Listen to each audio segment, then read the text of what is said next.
I've said that trees are built by electricity and electromagnetism, and that their bark is because they've got double helix energy running over the outside of the tree, pushing and pulling, expanding and contracting the energy so that it pulses outside the tree to make it grow bigger. And I've had these posts in front of my house since I put them up years ago, and I'm just looking at them. So let's see if we can see any electromagnetic behaviour, so to speak, in this lump of wood that I've got holding up part of my roof. So right there we have a double helix. Right there we have an electromagnetic double helix. And there's one right there. Go over here. We've got it there. Because this is where the branch comes out of the tree. I brought you over to this one over here, because this one is, I think it's excellent.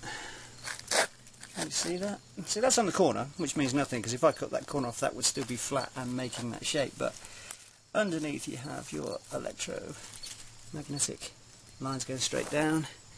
Then, where there's a change in direction, which is what electricity does when it goes through matter, it takes a perpendicular change in direction and produces electromagnetism. So we have energy coming up, new growth happening and forming a double helix electromagnetic field, which then throws out the branch.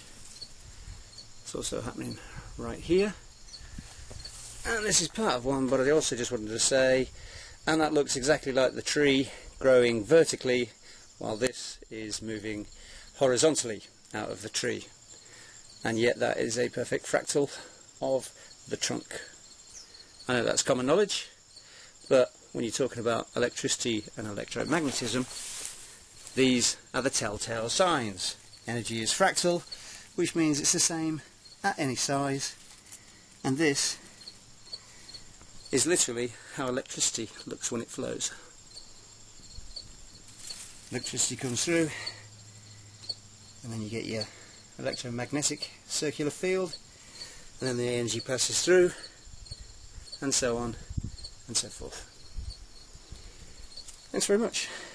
My name's Lee, and I'm a Christian.